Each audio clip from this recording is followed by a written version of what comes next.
Hi guys, welcome to Broke Teachers Travel. I'm Marnie, And I'm Jeff. and you're back. I'm back, and I'm a really broke teacher at the moment.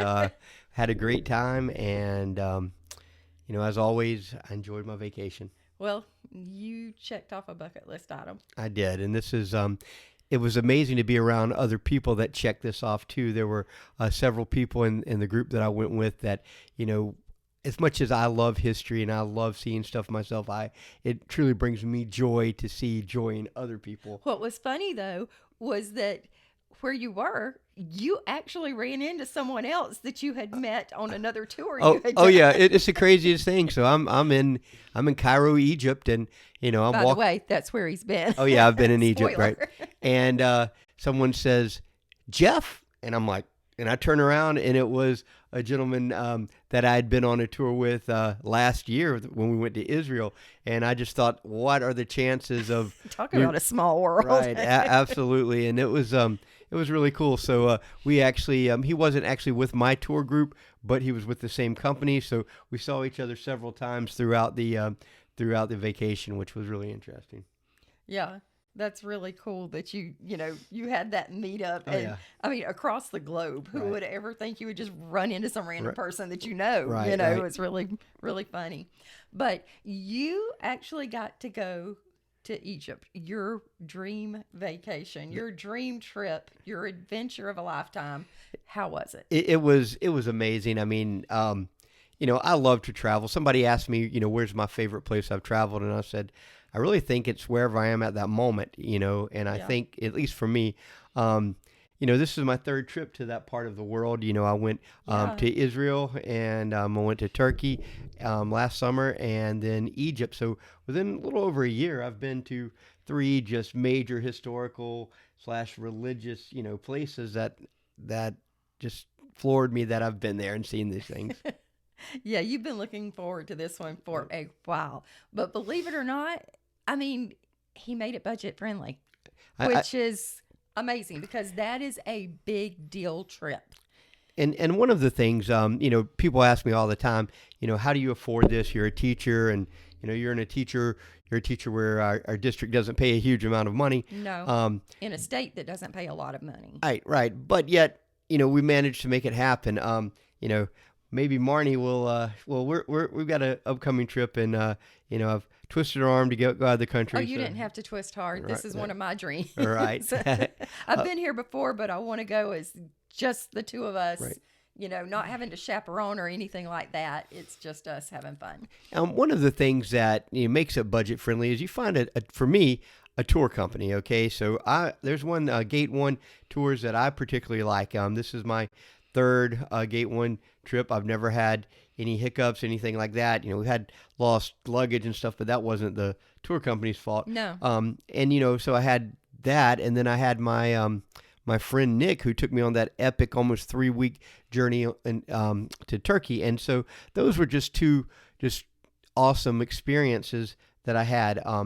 But Marnie talked about the budget, and one of the things I like with Gate One is that they make it so that you could actually have a payment plan, so you could pay a little bit at a time, and there's no interest. It's not like putting it on your credit card, and They just divide up the amount. they divide up the amount, and that really helps. And so How long can you pay on a trip with them? Is there a I'm not sure. The most I've ever done 6 months, but I'm sure it's probably close to a year.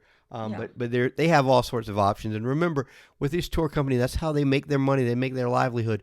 And I say this all the time: people always want your money because there's other people that could give you a similar deal. Yeah. And so but I've just been really fortunate with Gate One, and I've enjoyed it.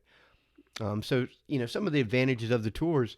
The very first one is that they have this structured payment plan. So, you can do that. That's one of the biggest advantages. Yeah, and you said also that one of the feelings you like with doing a tour when you're going somewhere you've never been before is knowing there's someone there for you Right. in case you need anything. Right. And what's really interesting, this company, as soon as I got off of the airplane, they actually have someone, even before I go through customs, immigrations, anything, sitting there with a sign with my name on it.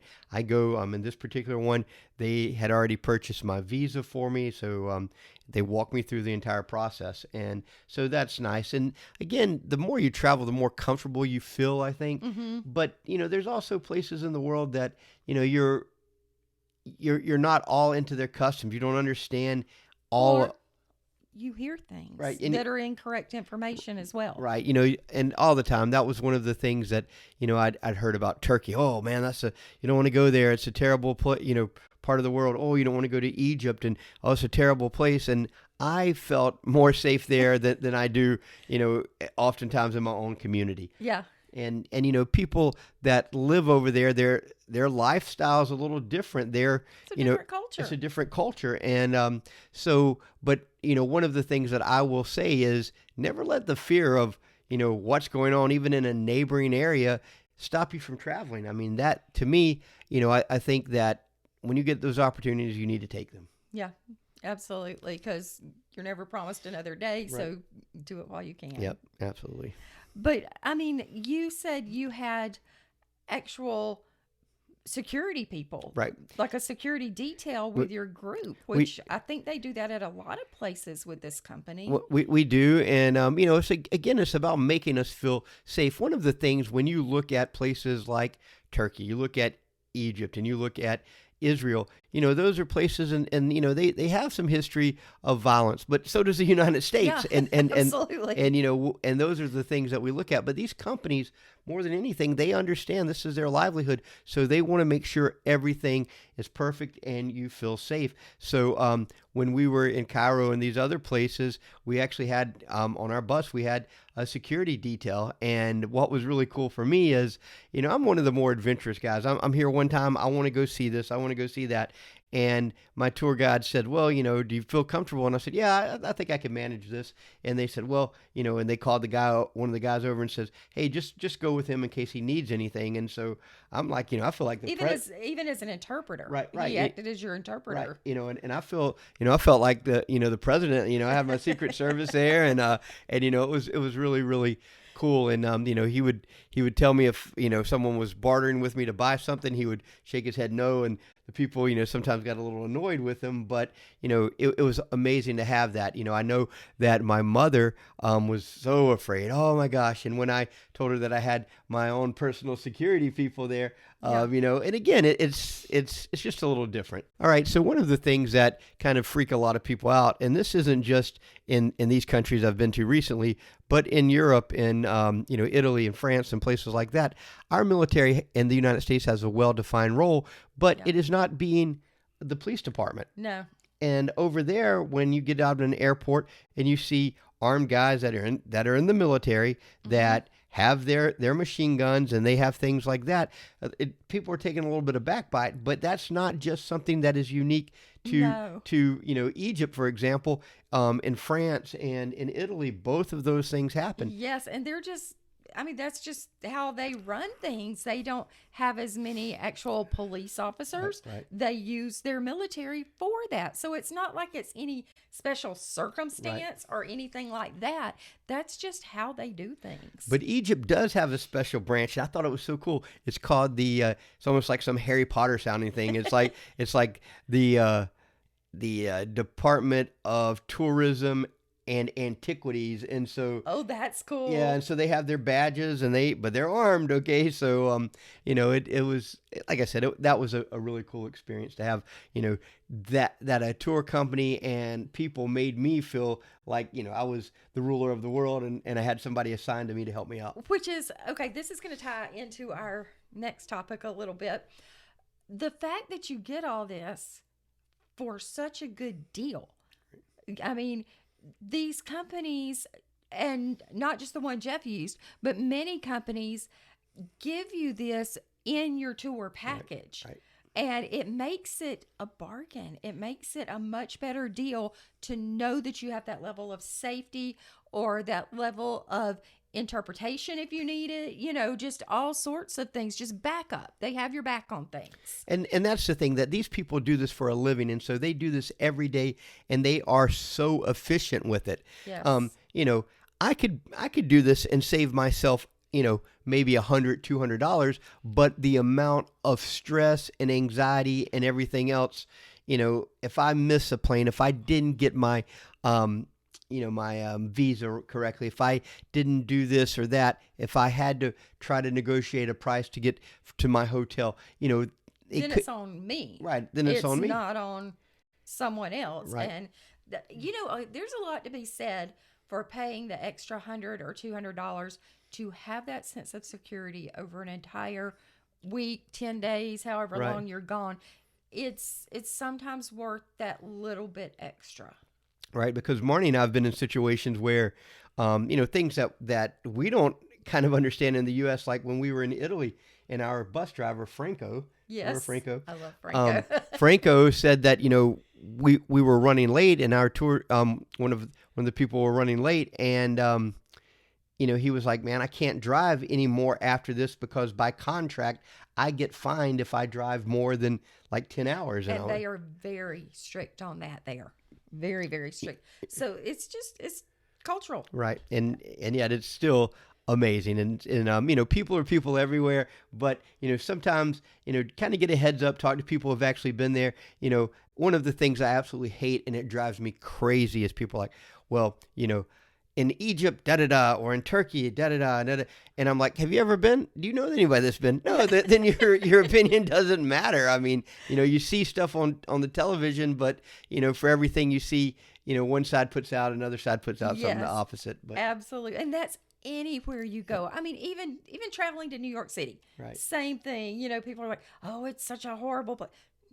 No, it's not. And, one of the things that, as far as traveling through a company, you have a basic tour, and then there's some add-ons that you can go. But it's totally up to you. But it is excursion that is up to you. They don't pressure you to do that. Mm-hmm. For me, I wanted to go to a place called Abu Simbel, which is pretty close to the Sudanese border. So it's about a 4-hour bus ride from where I was at down to see this temple. And not everybody wanted to do that. Some people didn't do that, but I wanted to do it. How many chances will I be that close? So I did that. The other thing is just kind of make sure, in the fine print that you understand that this is an excursion and it costs X amount. Look at the number of meals that are included, because for me, the majority of meals, breakfasts were always included. That can make a huge difference in a budget. It really can. And, most of the dinners and some of the lunches were included. And so that was really cool. But there are sometimes, and I wouldn't say a big issue, but for me, like when I went to the pyramids is wonderful. I'm on the Giza Plateau, looking at these 3 great pyramids, the Sphinx down there, all of those wonderful things. And they said, well, who wants to go in the pyramids? And I'm like, nobody else in my group. I was the only person out of my 24 people. Really? I didn't know that. Yeah, I was. And they're like, well, it's extra to go inside. And it was like $20. And I'm like, worth it. Yeah. How many times in your life will you get to go and see? I climbed in the top of the pyramid. Right. Well, it wasn't the top. It was kind of at the bottom, close to the top. Yeah, but it was. But once you get in there, one of the things I'd always say when you go to many countries is, one thing, they love American money, and I'd give them Egyptian money. And they're like, "Do you have any American money?" And I'm like, "Yeah." So, take $1 bills to tip people. Yeah. It is kind of a tip culture over there, and a lot of places other than the U.S. Right. are. Right. And some people, and we're not necessarily talking about restaurants and meals because those people are salaried, but people that are, out taking a picture, things like this. Yeah, that kind of thing. But, there was one thing that was kind of a hustle that, hey, will you ride this camel, take a picture with the camel, and then they want money to do that. And, it's, not much. It's, $3 or $4. So, the experience is cool. Yeah. But, just be aware that not everybody, shopkeepers and people are as relaxed and passive. If you ever been to a timeshare presentation, those people, I could tell you many of these other countries that I go to, when they're trying to sell you something, it is like a souped up timeshare presentation, but you're just more intense. Yeah, it is. But you tell them no and keep walking. So yeah, I usually travel with a backpack and small carry-on, and I kept getting such good deals on souvenirs that I ended up having to buy another carry-on to bring Which back all the stuff. I'm not sure you've ever done that. No, I haven't. And so we were Marty and I were talking about the bazaar, and I was like, man, I went to a bazaar when I was in Turkey. I went to a bazaar when I was in Israel. I went to a bazaar when I was in Egypt. And so Marty comes into our bathroom, and I've unpacked all of the souvenirs, including, clothes, including statues and jewelry. Sorting everything into the and all laundry this stuff. hamper. And she looks at me and she says, "You have a bazaar in the bathroom," and I did. I mean, it was a funny experience. Yes, it was even lined up on our bed. It was hilarious. Yeah, but you have been teaching this subject, Egypt, for years. For 25 years, and it's cool to always talk about it, and I could give you the measurements, how many stones they estimate to be in the pyramid, when they were built, but until you actually go there and you actually see, and the pyramids is such a special deal because the Great Pyramid at Giza is the only one of the 7 wonders of the ancient world that survived. I mean, when you look at, when I was in Turkey and we went, to the Temple of Artemis, there is literally one pillar left of that once great, statue or temple. And here the entire thing is there. And you look around, there's pyramids everywhere. There's monuments everywhere. I've never been to a country where, and I love all of them, and there's so much history in all of them, but just the number of ruins that was everywhere. You go by and there's big 5,000-year-old statues just hanging out there that you didn't know was there. And one of the things about the Egyptians, where you had grand things with the Romans and the Greeks, but they were to scale to people. These things are massive. Enormous. When you FaceTimed me from the temple, I was in awe. I mean, your head did not even reach the bottom of the pillar. Yeah, I mean, it was like the foot of one of the statues, and that was where your head was, and that thing was, it was amazing, absolutely amazing. And some of the videos that you're going to see here is one, you're going to see the background of the pyramids, and and guys, forgive me, I do go on brief history lessons sometimes. He can't help it. But there's the part where they said, "Oh, $20 go in the pyramid," and they're like, "All right, well, it's a really narrow shaft," and I was like, "Okay, well, they didn't tell me that there's not steps in there. Okay, there are these little rungs on the floor that looks kind of like a ladder, and the clearance is maybe 4 feet, and it's at an angle too, pretty steep incline. It's a pretty steep incline, and there's one side going up and one side coming down, and it's really not more than about three feet across by about 4 feet high. And so, man, I was getting in there. I was like, oh, crud. But how many times can people say they've actually done that? Yeah. Yeah. You said you were feeling it the next day. I was. I mean, it's, because you're over there and it's, it's stuffy in there. It was warm. But, just to be able to say that I've done that, that was a cool thing. My friend that I told you that I'd met my last trip, he was with me in the same buck. He was like, "Oh my God!" I was like, "Oh no, man!" It was, he wasn't with my group, but he had went inside too, and we were the only two between about 50 people that wanted to go inside. Yeah. All right, guys, it's me. I'm here at the Giza Plateau. This is the Pyramid of Menkaure right here. The one in the middle is Khafre in the middle, and the Great Pyramid is the one on the far left, and that is to the Pharaoh Cheops or Khufu. Again, the one over here looks like it is smaller, but it's at a lower elevation. So from this vantage point, this one looks higher, but the one over to the far left is actually larger. It's about 480 feet up. I'm here at the Giza Plateau, and that is the Great Pyramid behind me. We'll talk about it a little bit more later. It's 480 feet high. I think 2.3 million stones in this. Yeah, I'm here at the Great Pyramid. Gonna try to go inside this joker. The entry is a few stories up, so it's kind of where I'm at now. The entry is up here just a little bit further.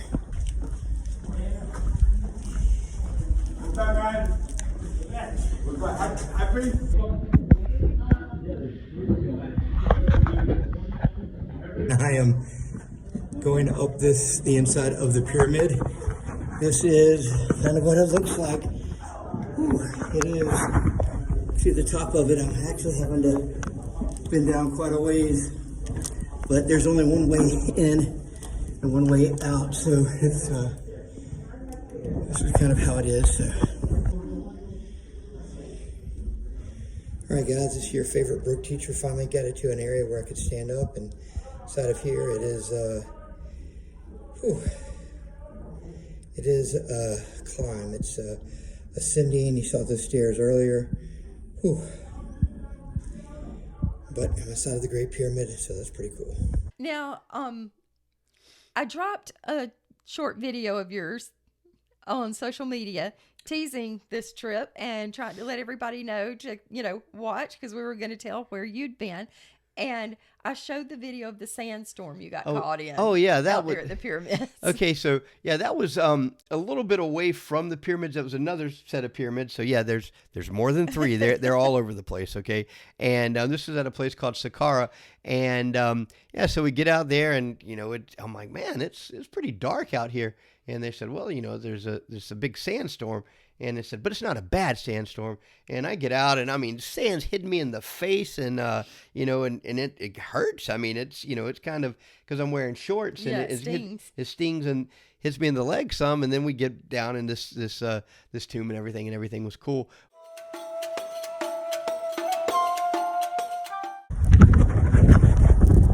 All right, guys, I'm literally in the middle of a kind of sandstorm here. This sand is coming at me, and it is hit me pretty hard.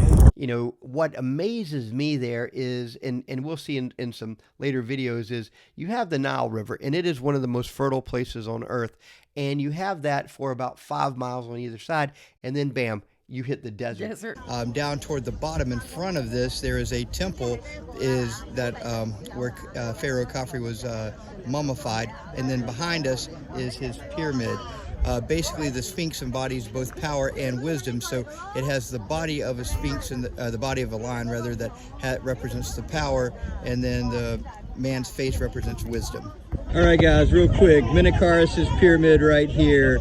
Right here, this is Gaddafi's pyramid right here, and the one on the far left is Cheops or Khufu, the Great Pyramid. The one on the far left is actually larger than the one in the middle, but on our vantage point, it just appears that the one in the middle is largest.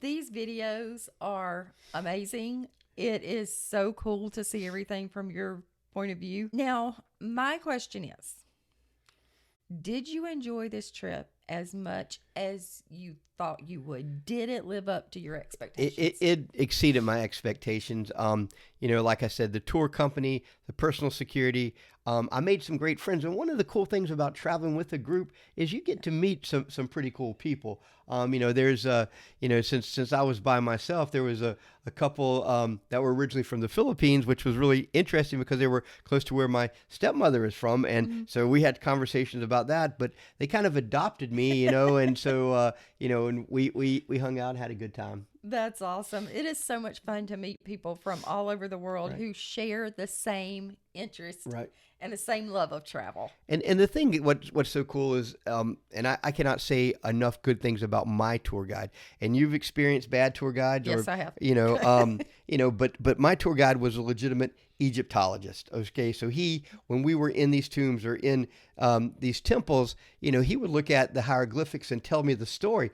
And because I was a teacher, other people would be getting the photo op, and it was kind of like he was my personal tutor to tell me these things, and so you could bring it back and tell the kids. And I would ask him about this, and he would say, "Oh no, that's not here." And so I said, "Hey, where is this?" And he says, "Oh," and there was something in there, and he says, "Oh no, that's on the other side of this mountain. We're going to that later this afternoon." And I was like, "Oh, because I didn't see it." And he says, "Yeah, it's on the other side. Everybody thinks it's here, but it's not." And I'm like, that was just and he actually taught you how to read hieroglyphics, didn't he? Well, he not all of it, but not all of it, but I mean the general idea of how it works. But yeah, that it was really cool that and it's something I could bring back to my class. And he was saying that with hieroglyphics you could read them from the right to the left, from the top to the bottom, and it just depends on the way that the certain characters are facing. He says that, if there's someone sitting down, that's always the royalty or the gods, but generally if it's someone sitting down, it's a deity. And there's just so many different things. And speaking of hieroglyphics, in another video, we will talk about and share that one cool hieroglyphic that I brought home to you guys. Yeah, that one is really, really cool. Well, I think that's going to do it for today. Thanks for hanging out with us, and we're going to put the videos in now so you can see where Jeff's been, what all he got to do as far as the pyramids go in Cairo. So we're going to share that now. And don't forget to follow us on social media. We're going to be dropping some of the pictures there. So be sure to follow along. We're on Instagram, TikTok, Facebook, Twitter. No, X. Sorry. I keep forgetting they changed it. We also have a website, broketeacherstravel.com. And don't forget to like and subscribe. Hit that subscribe button below. And thanks for hanging out again. And remember, break the monotony, not the bank. Bye, guys. Have a good one.